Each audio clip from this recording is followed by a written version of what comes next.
Senalia, groupe coopératif spécialiste des céréales, a réceptionné cette semaine 3 portiques de chargement parmi les plus performants en Europe pour équiper son terminal céréalier de Grand Couronne. C'est un grand événement puisque nous clôturons un chantier d'investissement de 5 ans par l'arrivée de 3 portiques de chargement qui ont été fabriqués en Allemagne et qui sont, je dirais, éco-responsables puisqu'ils ont été construits afin de ne pas disperser de poussière au chargement. Et donc ces 3 portiques, et ce qui est exceptionnel, arrivent en même temps sur le même bateau. Un investissement pour Senalia significatif puisqu'il est d'un peu plus de 11,5 millions d'euros. Et ces 3 portiques vont débarquer sur un nouveau quai qui a été investi par le Grand Port Maritime de Rouen. Les portiques, fabriqués par une entreprise allemande, sont arrivés par la mer et la Seine. Des portiques déjà montés et dont le déchargement à quai reste une opération délicate et minutieuse. Les 3 portiques financés par Senalia s'inscrivent dans un investissement public plus large, avec notamment l'adaptation du quai de chargement et l'approfondissement du chenal.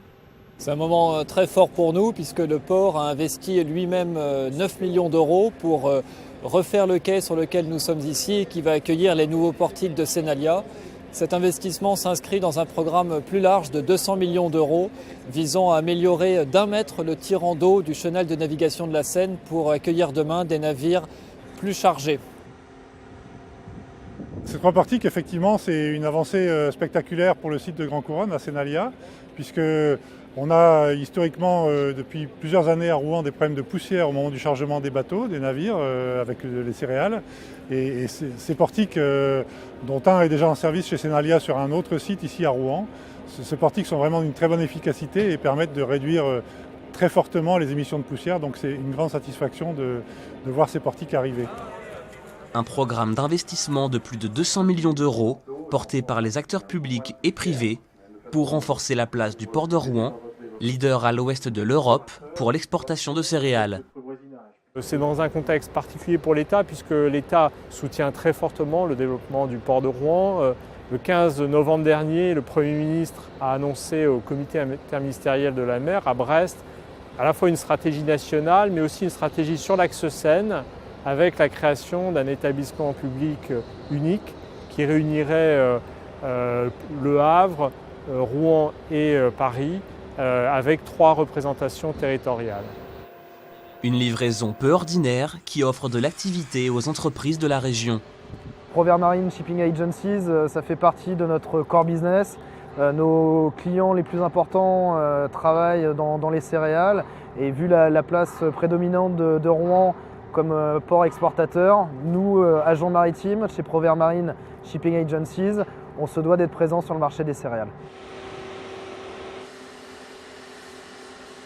Ça marque surtout un investissement de la part des adhérents de Senalia, puisque nous sommes une union de coopératives et une union de négoce, de vouloir garder comme fer de lance l'exportation céréalière française.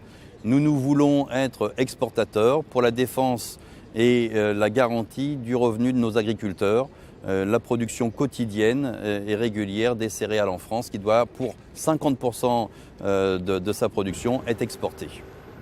Alors c'est générateur d'emplois, Senalia c'est 170 personnes en emploi direct, mais en emploi indirect il y a tout ce qui est approvisionnement par camion, par train, par péniche, tous les métiers portuaires et induits. Donc on considère qu'autour de Senalia, autour du métier de l'exportation de céréales, c'est environ au moins 2000 emplois qui sont concernés. Alors avec ces équipements-là, nous allons pouvoir commencer le début des opérations de chargement à partir du 15 janvier, tout allant bien puisque tous les portiques ont été complètement constitués et il ne reste plus que les réglages de fin de course, je dirais, pour pouvoir être opérationnels à partir du 15 janvier.